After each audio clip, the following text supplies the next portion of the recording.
Have you ever been so broke and so scared that you actually started like making, in your head, you started making a list of all the people you know that have money that maybe they might give you a loan to just help you make your rent this month? Like, oh my God, if this person, maybe they'll loan me $1,000. If this $5,000, maybe I could win the lot. Like, have you ever been so scared that you literally started like making deals with God? People actually do this. You go, oh my God, please, I promise I will be the best person ever for the rest of my life if you just help me get through this defining moment of absolute terror.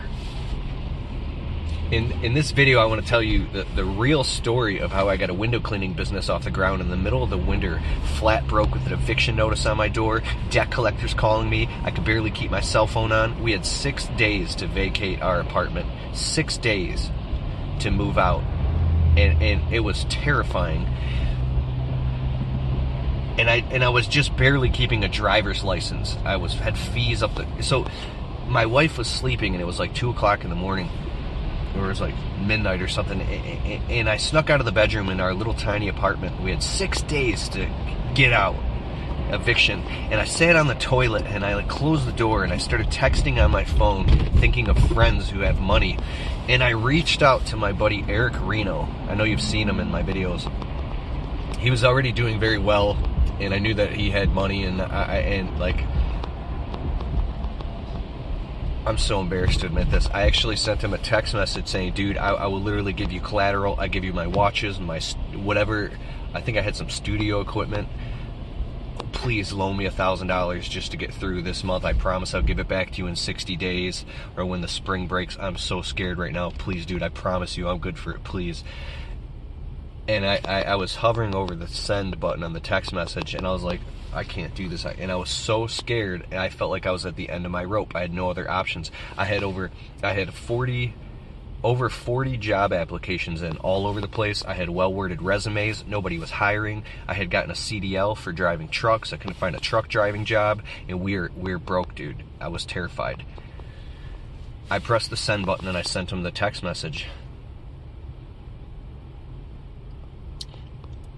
And he sent me back the most amazing message,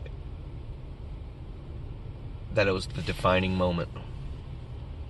Okay, that's the end of this video. I'll tell you. I'm going to tell you what he said right now. Dude, he sent me back like a 3-page text message. Dude, I know exactly what you're going through. I love you. My brother, Keith, man, I've been through it. I was in a crappy apartment with my wife having a second baby, and we couldn't keep the lights on. It was so scared. He said, I'm absolutely not going to loan you a penny.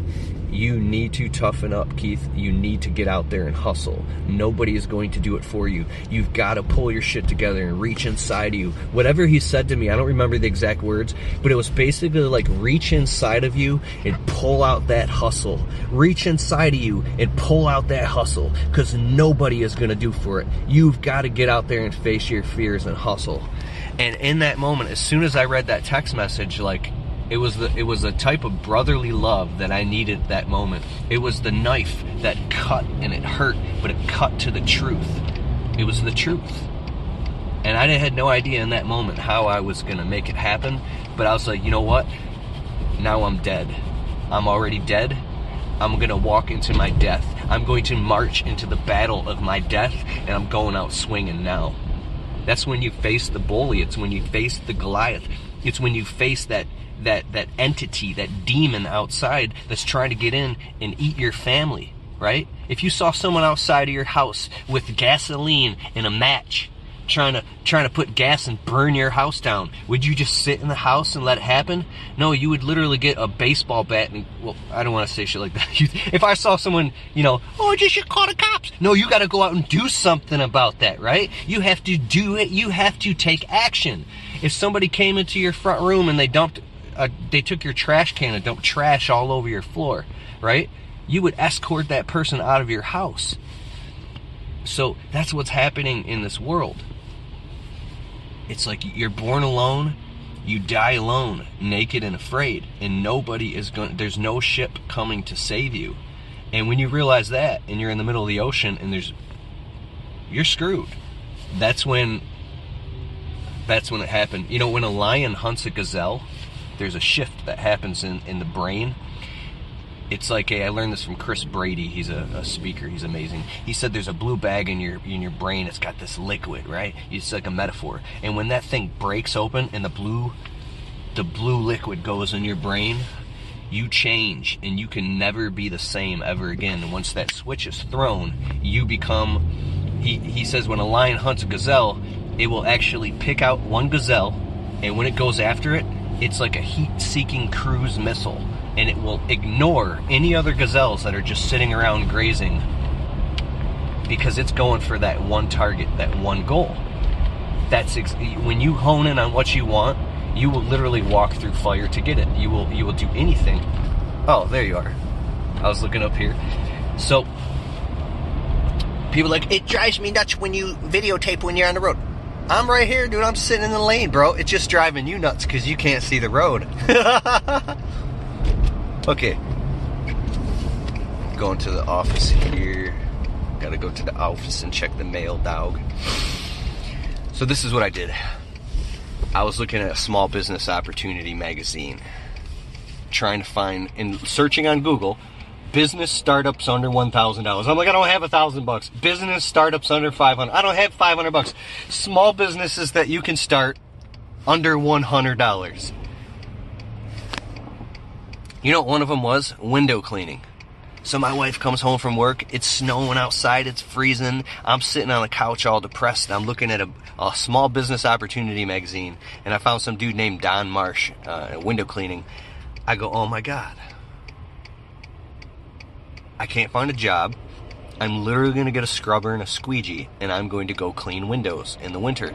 I'm like, but people don't need their windows cleaned in the winter.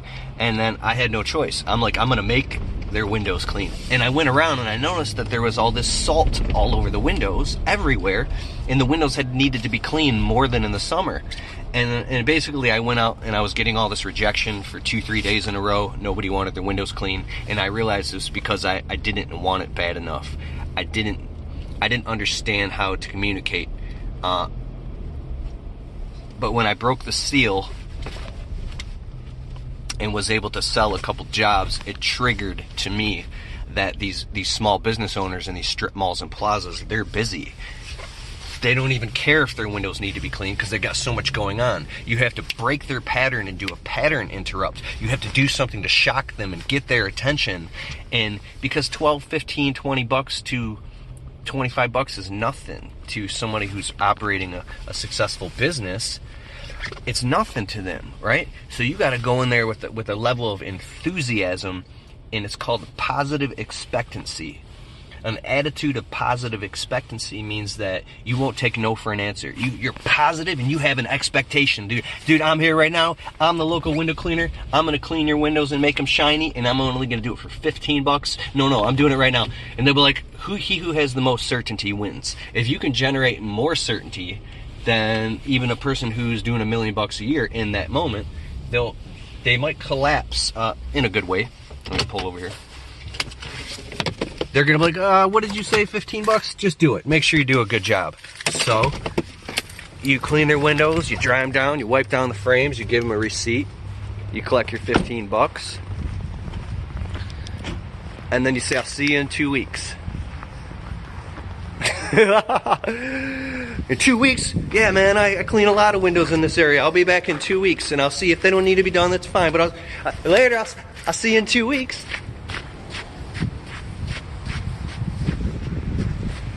See you in 2 weeks, bitch. So that's what you do. You keep coming back, and then before you know it, you got one little store in this strip mall. It's embarrassing. And then you get 2, and 3. Before you know it, if you stay consistent and you keep going and saying hello repetitively, you can end up being the guy that locks down 50, 60, 70, 80% of that entire strip mall. I was locking down 50 to 60% of the strip malls and plazas in my area. Not all of them, some of them just 20%. Oh, excuse me, thank you. But little by little, within a very short period of time, of just a couple weeks, you can grow an entire, you can grow an entire business and now be pulling, I don't know, $100 to $200 to $300 a day. I think I was $150, $170, $170 a day from doing window cleaning. And I remember coming home, man. I had just enough money to pay the rent and get a money order down to like, our rent was only $500 when we first moved in there. It went up. I got up to like $527 and I paid the rent. Then I went out and I cleaned windows again and I was able to pay the cell phone bill. I begged T-Mobile, or it was Metro PC, please keep my cell phone on just one more day. And they did. And I was able to barely pay that. And then the electricity was about to get shut off and I barely paid that. And I just kept going out and cleaning windows, freezing my ass off, scared shitless. When you're all alone and afraid, and you're out there on your own, but you know that it's working and you see, right? You can get through the dark night of the soul. You can get through those terrifying times. And those times burn a lesson inside of you that's so deep and so strong that you don't ever want to go back there ever again. So that's why even if you have, you get your $5,000 in the bank finally, $5,000, 10, then 15, 25, 30, $35,000 in the bank, or whatever that is to you. Then you get your business legit, and then you're paying taxes, and you got insurance and all that, and then and it gets to that point where you're always looking back at that time, and that time is like, it's like a lion in a cage. It's like a gorilla in a cage, bro. And you look at it, it's like. It's just waiting to get out. It's waiting for you to screw up one time so it can get out of that cage and maul you, right? You take your whip, and you take your whip and you go, whoosh, shut up. you literally, you got to look at those. It's a demon in a cage, and it's always at the bottom of underneath the steps, and it's waiting for you to mess up, dude, so it can run you up, brother. That's this book. Ooh, I should write a book about that. There's this Outwitting the Devil is a book by Napoleon Hill, and it talks about staying on the straight and narrow. Like, don't do drugs, don't drink. If you drink, don't drink and drive. Just keep your ass on the path is narrow and the gate is very small, and you gotta just stay on that straight and narrow, because dude, that demon, keep them objectified. Steer your ass in the bottom. You go down in the bottom of the steps, and the demons under the steps, they're like this. And you're sitting there eating Twizzler sticks. Oh, what is that? Licorice, right? You're pulling the rope off, and the demons.